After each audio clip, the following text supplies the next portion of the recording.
इस star player की हो गई है टीम इंडिया की प्लेइंग 11 से तीसरे मुकाबले के लिए छुट्टी और इसके बाहर होने से टीम इंडिया को मिल गई है जीत की गारंटी। अब आप लोग भी ये सोचकर परेशान होंगे कि आखिर मैं ऐसा क्यों कह रहा हूं कि केवल एक खिलाड़ी के बाहर हो जाने से टीम इंडिया की ये गारंटी हो जाएगी कि वो मुकाबला जीतेगी ही जीतेगी। मैं आपको इस तरीके की एक नहीं बल्कि तीन रीजन बताऊंगा, तीन चार रीजन बताऊंगा जिसके कारण की वजह से आप ये क्लियरली समझ पाओगे एक एक स्टेप कर कि आखिरकार स्टार प्लेयर को बाहर करने से टीम इंडिया का क्या फायदा होगा और किस तरीके से फायदा होगा और उसकी जगह किस खिलाड़ी को जगह पे लाना चाहिए, यानी टीम में लाना चाहिए कि वो आपके लिए मुकाबले को जीता कर दे सके। यहां तक अगर आप लोग भी आ गए हो हमारे चैनल पे इसी तरीके से डेली से क्रिकेट की भरी हुई वीडियो आती रहती है, फॉलो करके चैनल को सब्सक्राइब जरूर कर लीजिएगा।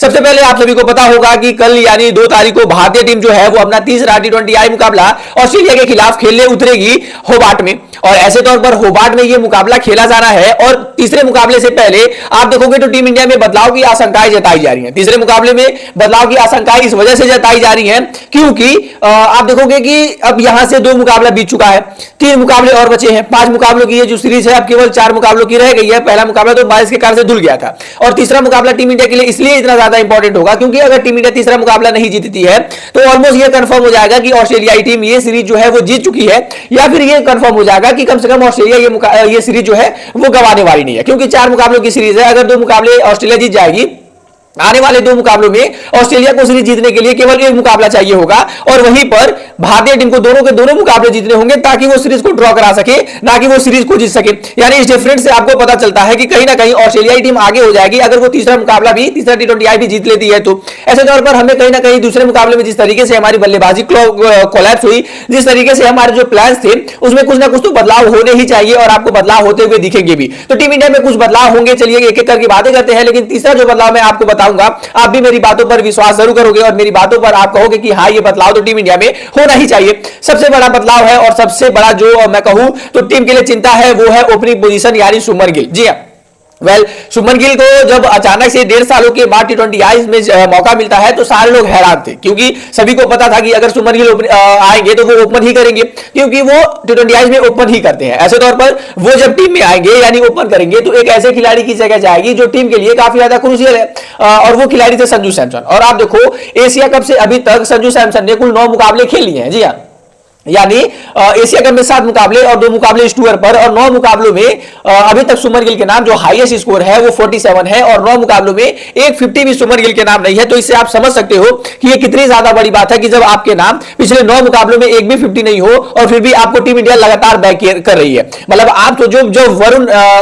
करुण नायर के बिहार पे ये बातें कही गई थी कि उनको 3 मुकाबले खिलाए गए हैं और उन्होंने केवल एक ही 50 लगाई है। 3 मुकाबलों के 6 पारियों में एक 50 भी लगा दी थी, लेकिन फिर भी उनको स्क्वाड से ही बाहर कर दिया जाता है। तो ऐसे तौर पर जब उप कप्तान आप होते हैं तो आपके ऊपर जिम्मेदारी होती है कि आप टीम के बाहर को जो उठाकर लेकर चले और टीम को साथ में लेकर चले। अगर आप ओपनिंग कर रहे हैं तो फ्रंट से लीड करें, लेकिन कहीं ना कहीं वो जो जिम्मेदारी है वो अभी तक सुमन गिल ने कहीं ना कहीं उस तरीके को उठाई नहीं है। तो सबसे बड़ी गलती जो है वो यहीं पर हुई और पॉइंट नोटेड यहां पर करने वाली बात है कि अगर इस तरीके से आने वाले मुकाबलों में अगर इस तरीके से जो है वो सुमन गिल खेलते हैं तो कहीं ना कहीं हमारे लिए ऑब्वियसली चिंता की बातें तो होने वाली है।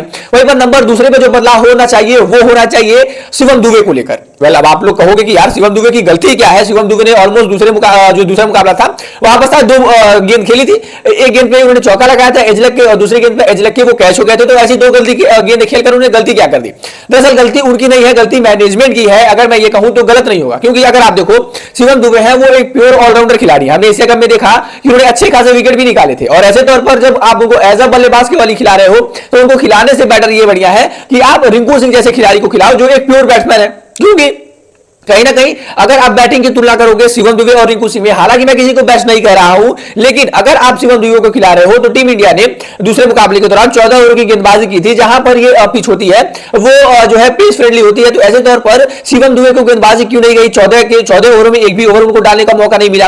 और ऐसे तौर पर जब आप उनको गेंदबाजी नहीं करा रहे हो तो शायद आप उनकी जगह एक बेहतर विकल्प ला सकते हो और एक pure classy batsman Rinku Singh को ला सकते हो। ऐसे तौर पर अगर उनको आपको टीम में रखना है तो कम से कम 1 ओवर 2 ओवर तो आप 20 में से ओवर उनसे करा दोगे तो शायद उनके लिए भी अच्छी बात होगी कि हाँ मैं ऑलराउंडर हूं। या फिर अगर आप देखोगे कि पिछले मुकाबले में उनके बैटिंग ऑर्डर से भी बदलाव कर दिया गया था, जिस तरीके से उनको 8वें नंबर पे या फिर 9वें नंबर पर भेजा गया था, ये चीजें मुझे समझ नहीं आई थी।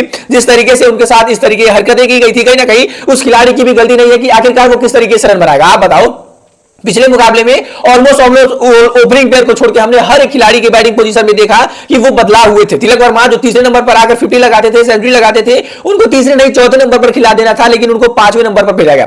5वें नंबर पर 7 मुकाबले खेलने वाले संजू सैमसन को डायरेक्ट ही नेथन एलिस के सामने सीधा ही उनको तीसरे नंबर पर भेज दिया जाता है। हालांकि नेथन एलिस ने उनको 3 बार इंटरनेशनल क्रिकेट में आउट भी किया है, तो ये अपने आप में आंकड़े उनके खिलाफ थे। तो कहीं ना कहीं जो मैनेजमेंट को ये चीजें सोचनी चाहिए। वहीं पर तीसरी जो बड़ी गलती है और जो स्टार खिलाड़ी को बाहर जाने की मैं बातें कर रहा हूं, वो स्टार खिलाड़ी है हर्षित राणा। जी, हर्षित राणा को किस बेस पर टीम इंडिया में जगह मिला है ये तो मुझे नहीं पता, लेकिन अब शायद उनकी जगह नहीं बननी चाहिए, ये तो मैं कह सकता हूं। जिस तरीके से हर्षित राणा ने तीसरे मुकाबले में 33 गेंदों पर 35 रन बनाए थे, बहुत सारे जो लोग हैं उनकी बड़ाइयां कर रहे हैं, लेकिन आपको एक चीज समझनी चाहिए कि आप देखो भारतीय टीम ने पहले दूसरे मुकाबले में तकरीबन 19 ओवरों की बल्लेबाजी की थी और 19 ओवरों में 19 ओवर तक एक बल्लेबाज जो खेलता हुआ चला आ रहा था हमारे लिए, और वो थे अभिषेक शर्मा। लेकिन आप सोचो 19 ओवरों में तकरीबन 100 से ज्यादा गेंदें होती हैं, और ऐसे तौर पर 100 से ज्यादा गेंदें हो जाने के बाद भी एक ऐसा बैट्समैन जो आपके लिए पहले ओवर से ही लड़ रहा हो, उसने केवल और केवल 38 गेंदें खेली है। और ऐसे तौर पर जब हर्षित राणा बल्लेबाजी करने आते हैं तब वो स्ट्राइक रोटेट करते ही नहीं है। जी हाँ, मतलब मैं समझता हूं कि अगर आपको गौतम गंभीर ने प्रमोट कर दिया है तो आप बहुत ही बढ़िया बल्लेबाज होंगे,